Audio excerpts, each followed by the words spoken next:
Irmãos, eu gostaria que os irmãos abrissem as suas Bíblias no livro de Eclesiastes. Eclesiastes capítulo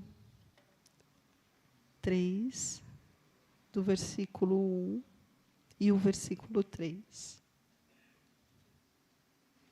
Eclesiastes 3, o versículo 1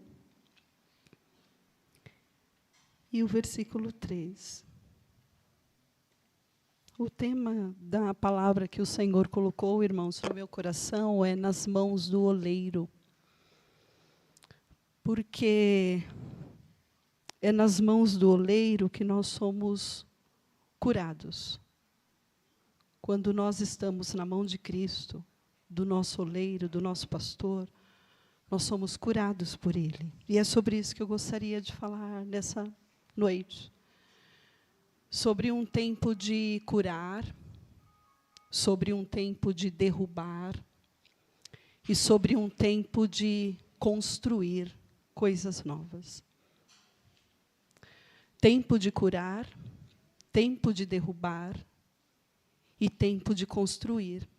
E tudo isso acontece quando nós descemos na olaria do Senhor. Eclesiastes capítulo 3, versículo 1 e o 3. Salomão, ele diz assim: para tudo há uma ocasião certa. Há um tempo certo para cada propósito debaixo do céu.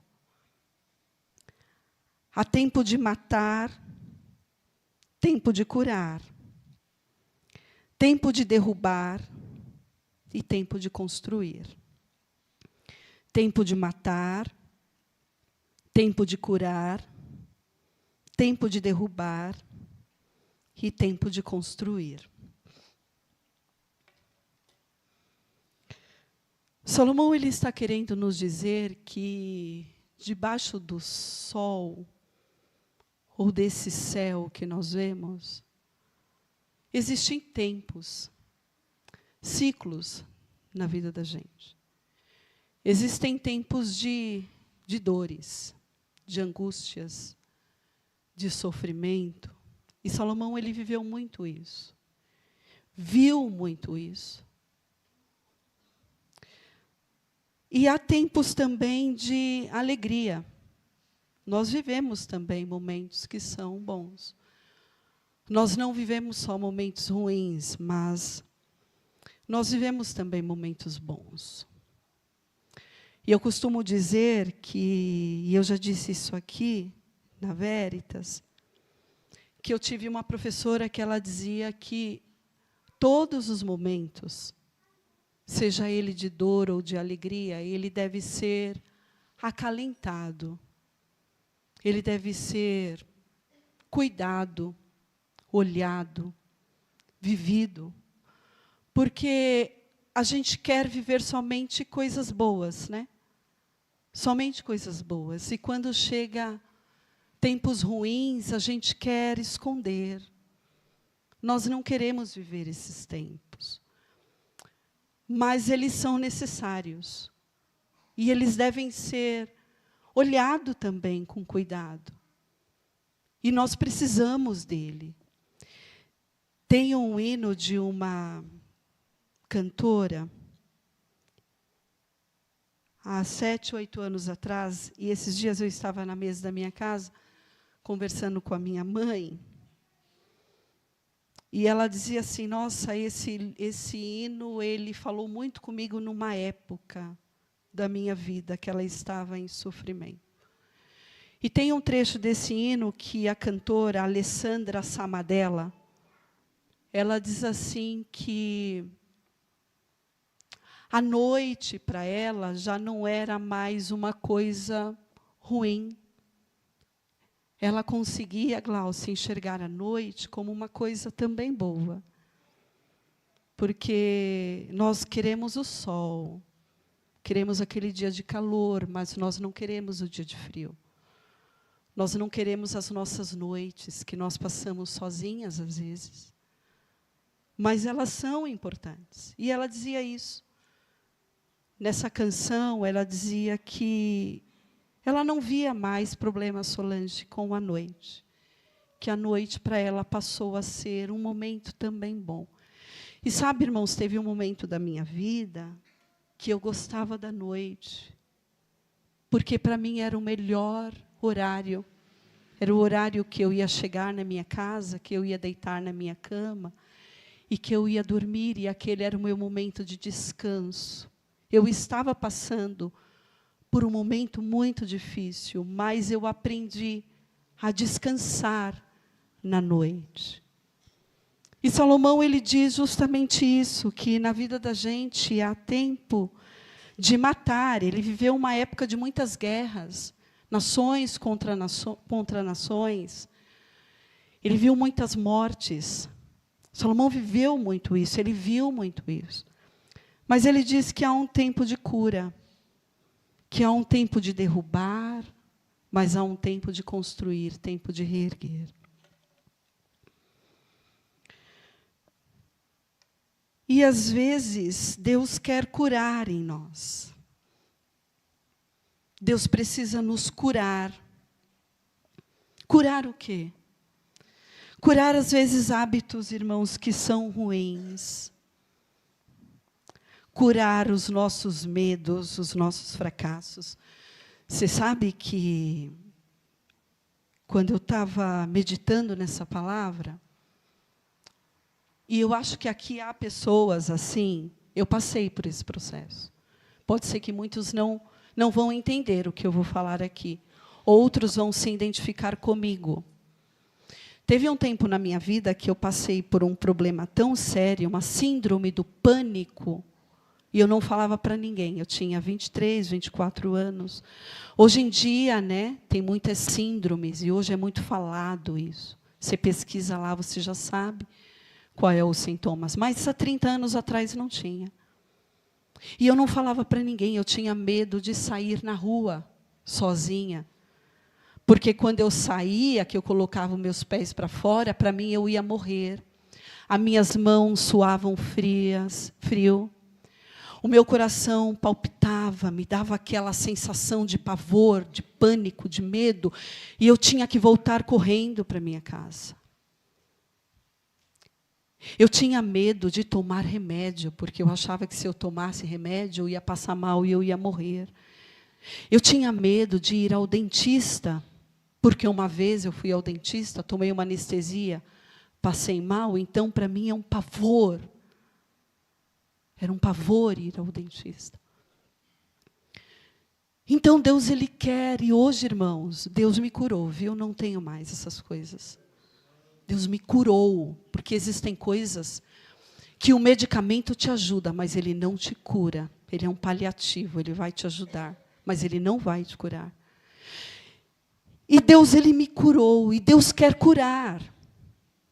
Deus quer curar os nossos fracassos, sabe? Aquele medo de fracassar. Deus, Ele quer nos curar. E para isso Ele precisa derrubar coisas dentro de nós. Derrubar algumas coisas. Para Ele nos curar, Ele precisa desconstruir. E aí Ele precisa derrubar. Ele precisa destruir, porque esse medo não surgiu do nada. Sensação de medo, de fracasso, de pânico, ele não surgiu do nada. Ele surgiu por algum motivo e ele apareceu. Mas Deus sabe qual é o motivo. E Ele precisa derrubar isso. Então, há tempos de derrubar. Deus quer quebrar essas coisas dentro de nós, para construir algo que é novo. E como que Deus, Ele faz isso, essas coisas? Nos levando à casa do oleiro. Jeremias 18, 2 e 4 diz assim: Jeremias, vá à casa do oleiro, e lá você ouvirá a minha mensagem. Nós estamos aqui hoje, na casa do oleiro, ouvindo a palavra de Deus. Lá você ouvirá a minha mensagem. Então eu fui à casa do oleiro. E o vi trabalhando com a roda. Eu gostaria que você marcasse isso e gravasse isso. Trabalhando com a roda. Mas o vaso de barro que ele estava formando estragou nas suas mãos. E ele o refez, moldando outro vaso conforme a sua vontade. Nós somos esse barro nas mãos do oleiro. Assim como o oleiro, ele molda o barro para criar algo que é útil e que é belo, Deus quer destruir hábitos ruins, sentimentos que nos adoecem, porque adoecem. Às vezes não só nós, mas aqueles que estão também ao nosso redor. Para ilustrar isso, irmãos, que eu estou falando para vocês, eu gostaria que você imaginasse uma casa. Uma casa. Uma casa velha, bem velha. Com telhados quebrados. Paredes rachadas. A estrutura inteira dessa casa está comprometida. Por mais que eu não seja um pedreiro, ou que eu não seja um engenheiro, se eu olhasse para essa casa, eu diria que essa casa é impossível de ser habitada.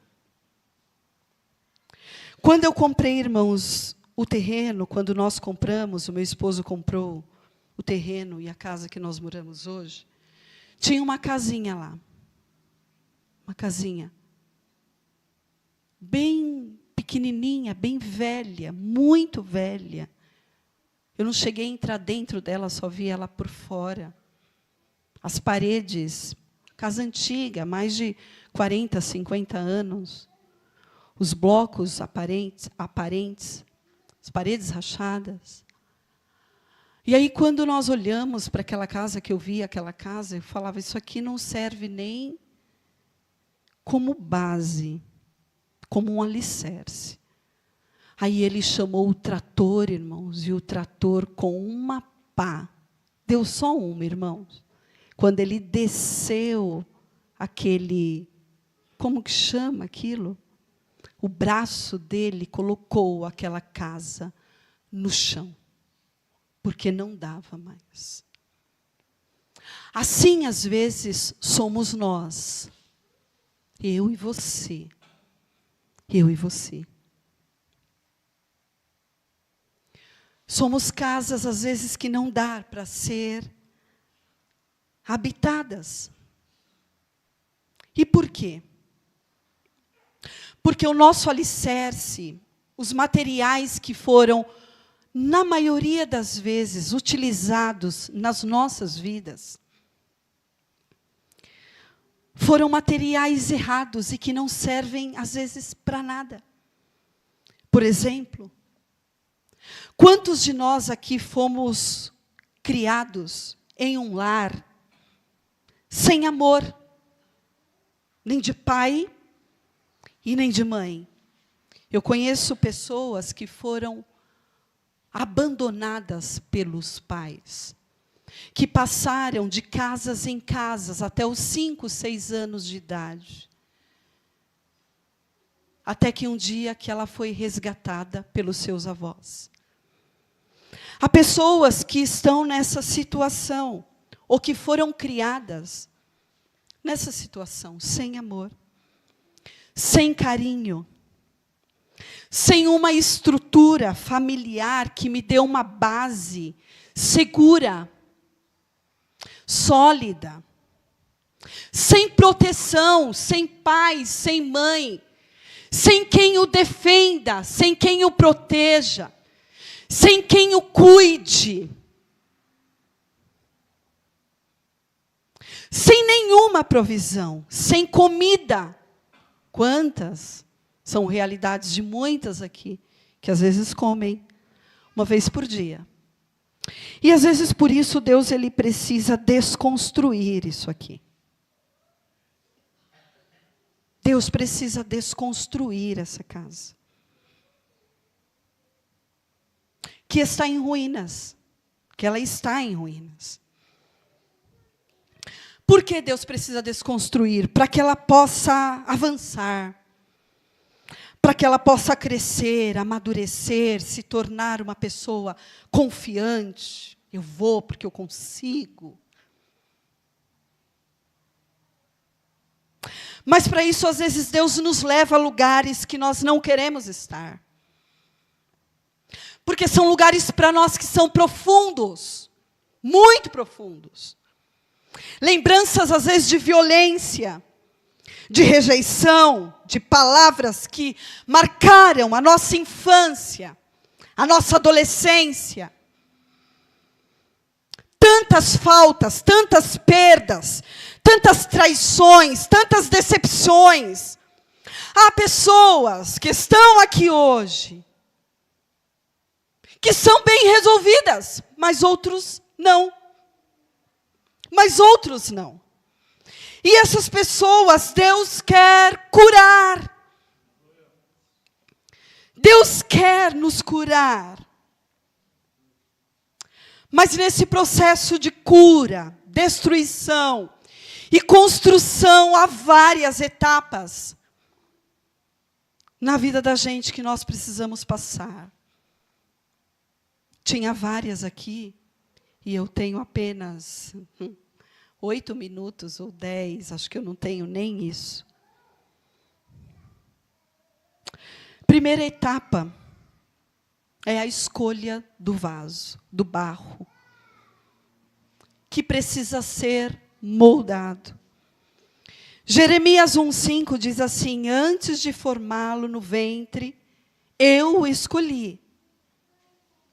Antes de nascer, eu o separei. E o designei profeta das nações. O Senhor falava fortemente ao meu coração que Deus, Ele nos vê. Ele nos vê. Que Deus, Ele é um Deus pessoal. Deus, Ele é um Deus que Ele é pessoal. Davi, ele dizia assim: Deus meu Deus, Jesus na cruz, Deus meu.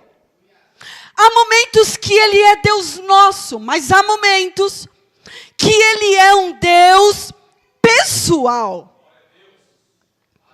Que Ele nos escolhe, que Ele nos separa, que Ele nos designa para um propósito. Um propósito. Às vezes o seu propósito é ser uma boa dona de casa, que seja excelente. Às vezes o seu propósito é ser um bom pai. Seja um bom pai. Às vezes o seu propósito é ser um pastor. Seja um pastor. Mas Deus, Ele nos chama para um propósito. Nós não somos um acidente de percurso. Eu sei lá por que eu caí aqui. Quantos espermatozoides, e uma vez eu vi isso na corrida, né? Para ser fecundado. Há milhões e milhares. E a Cris estava na corrida. Eu estava naquela corrida, e eu entrei, e eu nasci. E eu nasci para um propósito. Você nasceu para um propósito. Um propósito. Deus tem um propósito para cada um de nós. A segunda etapa é a da água. O barro, ele precisa ser amolecido com a água. Porque imagine um barro ressecado na rua, endurecido. Ele precisa ser amolecido pela água. Ele precisa ser limpo pela água. E é a água que nos limpa. É a água, e a água, ela é a palavra de Deus. Uma vez eu fui no médico, há uns 2 meses atrás, ele disse assim para mim: Cristiane, Você precisa tomar pelo menos 2 litros de água. Porque a água purifica o seu corpo. Ela tira todas as toxinas. Ela limpa você. Ela te limpa. E eu comecei a tomar água para ser limpa. Assim é a palavra de Deus.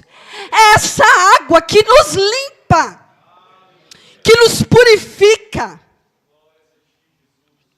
João 15:3. Olha o que Jesus diz para nós. Vocês estão limpos pela palavra que eu tenho falado. Usando a analogia ou a metáfora da casa. Pense em uma casa suja. Às vezes passar pano não vai resolver. Ela precisa ser varrida. Precisa jogar água para tirar toda a sujeira impregnada. Para então ver o quanto aquela casa, ela é boa para se morar. Ela é boa para se morar. Quantos de nós estamos tão sujos, tão deformados pelo pecado, pelos medos, por tantas coisas, que nós não conseguimos mais ver a beleza que há em nós.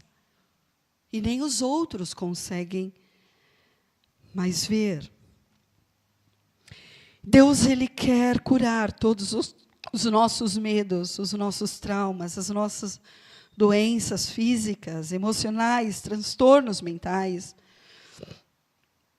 Porque estamos tão doentes emocionalmente que há pessoas pensando que são bicho. Há pessoas se identificando como bichos. Há pessoas criando bonecos como se fossem bebês. E é tantos transtornos hoje. É tantas siglas hoje. Que eu nem sei mais, irmãos. E achamos isso normal. Não, isso é normal. Isso aqui é normal. Faz parte. Eu vou dizer para você. Não, não é normal. Não é normal. A terceira etapa é o do amassar o barro. Uma vez que o barro foi escolhido, limpo pela água, agora ele precisa ser amassado, e moído, e às vezes pisado. Isaías 53:10, contudo, foi a vontade do Senhor esmagá-lo e fazê-lo sofrer.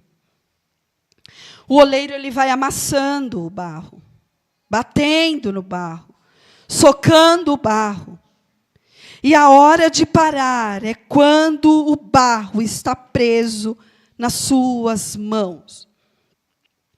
Quanto mais dependentes do Senhor nós somos, mais vamos parar de apanhar lá fora.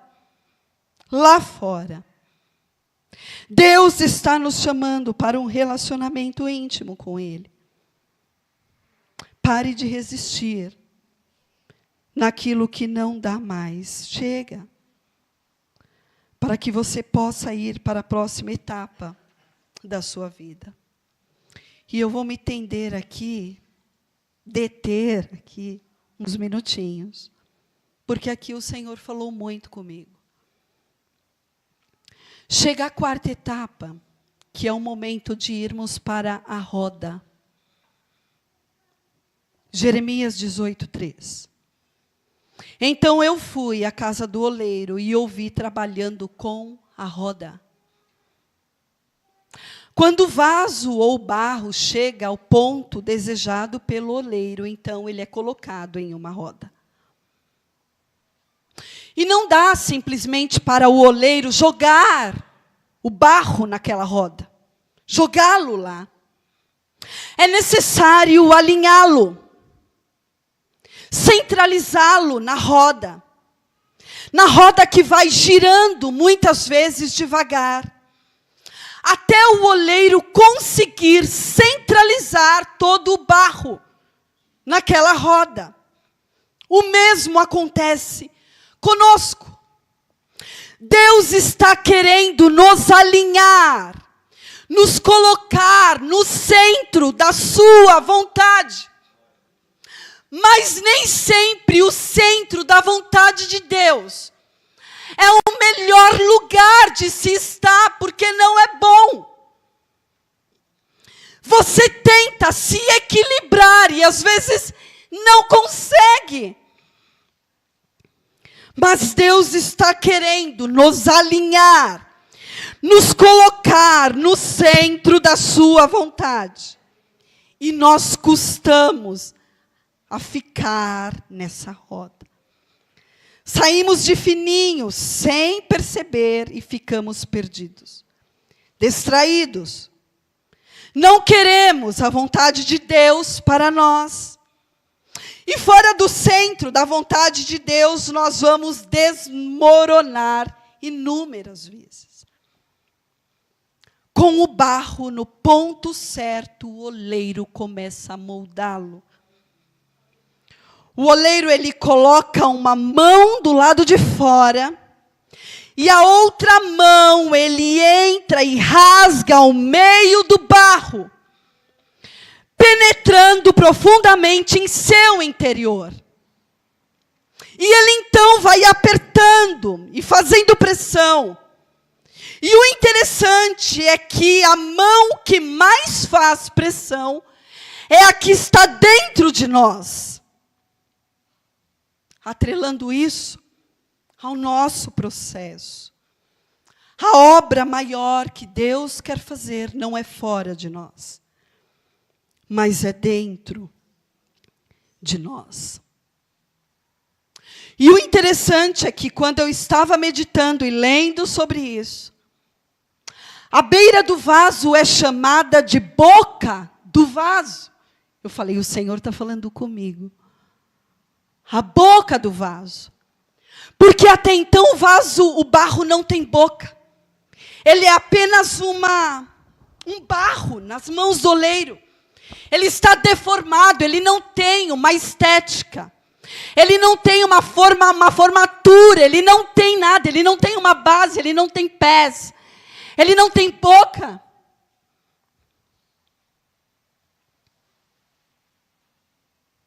Trazendo para nós, o grande oleiro também quer às vezes dobrar a nossa boca.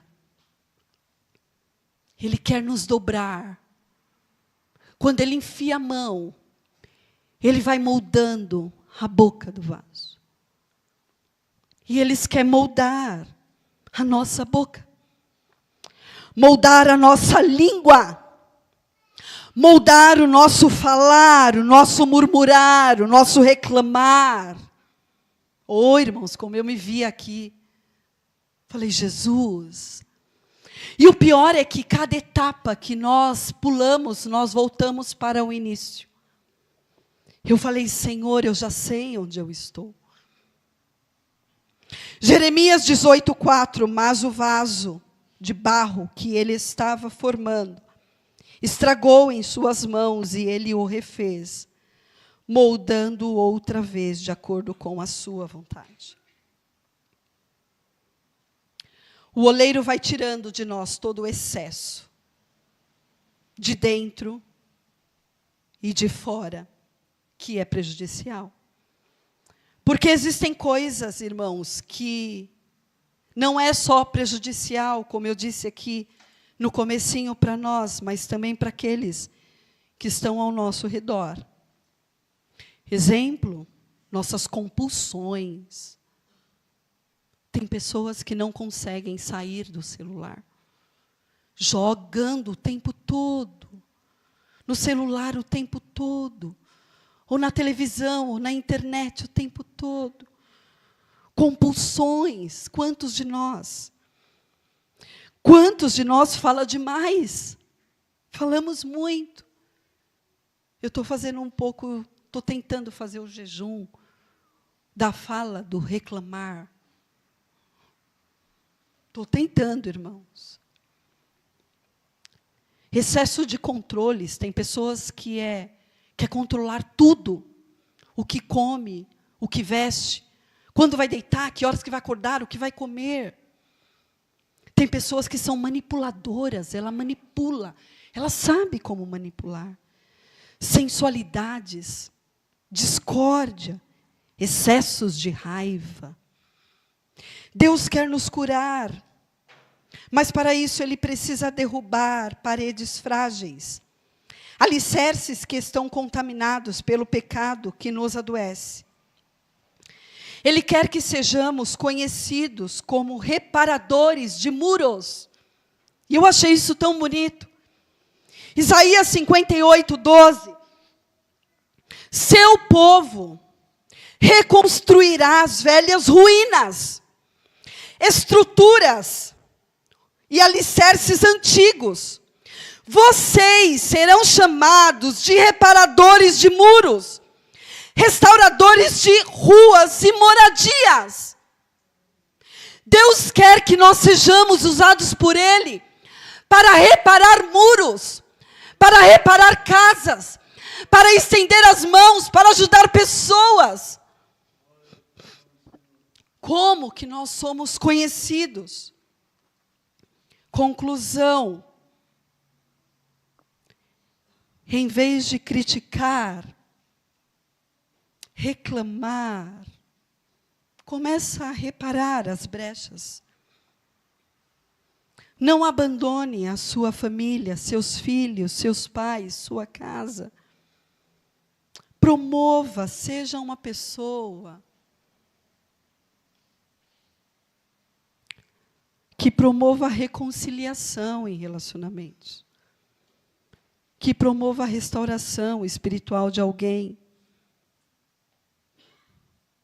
Sabe o que o Espírito Santo coloca agora no meu coração? E eu estou terminando aqui. Olhe para alguém que Deus já mostrou para você. Sabe essa pessoa que o Senhor já mostrou para você? Que ela está doente espiritualmente. Que ela não tem forças mais. Seja um oleiro na vida dessa pessoa. Ajude ela. Ajude ela. Faça esse propósito com o Senhor aqui hoje. Você sabe que eu estudei com os meninos que eles faziam, para ser padres, eles são seminaristas. E na minha classe tinha várias ordens. E tinha uma ordem ali nos meios dele, que eram os franciscanos. Eles andavam com chinelos, cabeça raspadas, todos iguais. Eles eram da ordem dos franciscanos. E um dia a gente conversando, o pessoal ali junto, conversando, ele disse assim, sabe, Cris, lá na paróquia que eu faço parte, o padre, às vezes, a gente tem uma semana, que eu esqueci o nome que eles chamam, e nessa semana nós fazemos um voto com Deus. Naquela semana nós tiramos a semana inteira para ajudar alguém que precisa. Voto de caridade. E aí eles pegavam alguém que estava precisando muito. E aquele menino começava a ajudar aquela família, aquele pai, ou aquela mãe, seja lá quem for. Faça isso. Seja um reparador de muros. Promova essa restauração espiritual na vida de alguém. A verdadeira espiritualidade, ela se manifesta, irmãos, em ações. Seja um instrumento de cura e não de destruição. Que Deus abençoe a igreja em nome de Jesus.